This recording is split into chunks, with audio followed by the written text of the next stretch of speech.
Avvalambor assalomu alaykum barchangizga. Mana shu Qiziltepa sanatoriyasining sihatgohini kuzatib turgan muxlislarga.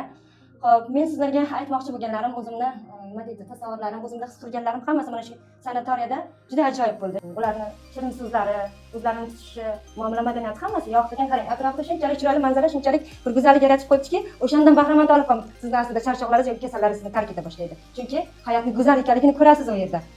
To'xta, buncha chiroyli ekan hayot. Men nima uchun kasal bo'lishim kerak deb hattoki o'zingiz motivatsiya kuch bera olasiz.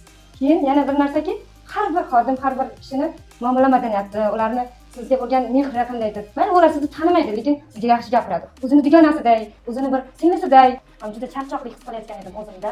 Juda tez charchab qolardim. Sahar yursam o'zimda juda ham tushkunlik va charchoqlikni his qilardim. Charchoqlikdan ham tashqari o'sha tushkunlik ko'proq azob berayotgan edi menga.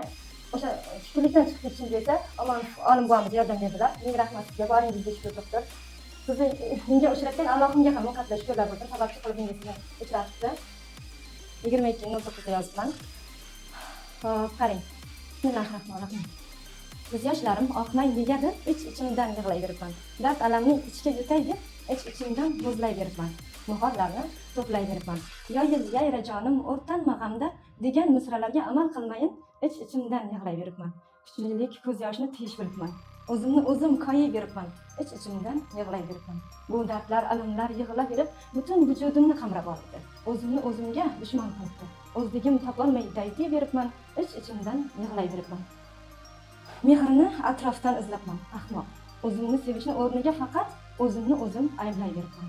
Ich-ichimdan yig'layveribman. Qo'limdan kelgancha sabr qilibman. Qadrim yo'q, joyida men tark etibman. Latin to'g'risini ayta olmasdan bahonalar topib dodlayveribman. Ich-ichimdan yig'layveribman.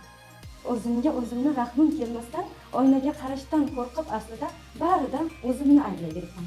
O'zimga o'zimni dushman bilibman. Qiziltepa, senga ming rahmat. O'zimni sevishga o'zimni sevishni o'rgatding menga. Shifokor doktorlar, sizga ham rahmat. Alloh rozi bo'lsin mehnatlaringizdan. Shifo topsin, inshaalloh hamma o'zligini topsin. Har yoshi qari. O'zimni o'zim koyimam endi. Mehrni o'zimdan qizg'onmam aslo. Allohga hamdlar yetkazdi Robbim, ich-ichimdan arib kelardim. Sababchi bo'ldilar Omonov doktor, sizga ham ming rahmat boringiz uchun. İçimizga to'kilgan alamlar, gardlar bizdan nari ketsin barcha istamlar. Nolimay yashaylik, o'zimiz yaxshi, boshqalar qarashi bizniki emas-ku. Borimizni sevaylik, o'zimiz go'zal, hayot ham go'zallik shaydosi asli. Inshaalloh, alhamdulillah, shukrona aytaylik, faqat shukrona, ming bora shukrlar deylik Allohga. Shukrona aytishni o'rgatdi Robbim, o'zimni sevishga o'rgatdi shukr. Sababchi aslida Nasiba opam, sizga ham ming rahmat boringiz uchun. Ertalabdan uyg'otib sport zaliga chorladingiz. O'ynatib, kayfiyatni rostladingiz. Hazil bilan aralash, mashq qilishga undadingiz. Bosh tanani ishlatib, dangasalik ketkizdingiz. Shukrki, tongni intizor kutishni o'rgandim. Nasibamiz ekan, yetkazdi Robbim, qaytadan o'zlikni tanib Robbim. Yo'ldosh va Muhayya deydi o'qituvchi. Shuning gaplarini eshitib ko'rdilar. Bu mening oldimga 13 kuni aprel kuni kelgan. Mana bugun ketyapti.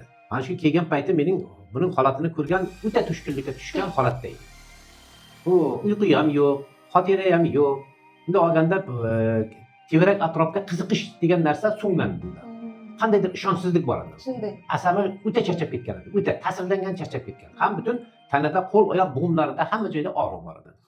Mana shu kelgandan keyin biz shu yerdagi butun hamma fizioterapiya, davo muolajalarini, hammasini, igna terapiyani, har xil vannalarni, shu bilan birga qo'shimcha yordam beruvchi dori-dormonlarni olib, mana sog' salomat o'ynab kulib uyiga ketyapti. Nasib etsa bu o'zimizning yoshlarni yanada yaxshi tarbiyalashga respublikamizga hissa qo'shadi. Jonim sog' bo'lsin. Men aytgan gaplardan chiqmay, ana shunday holatda faqat olg'a bos.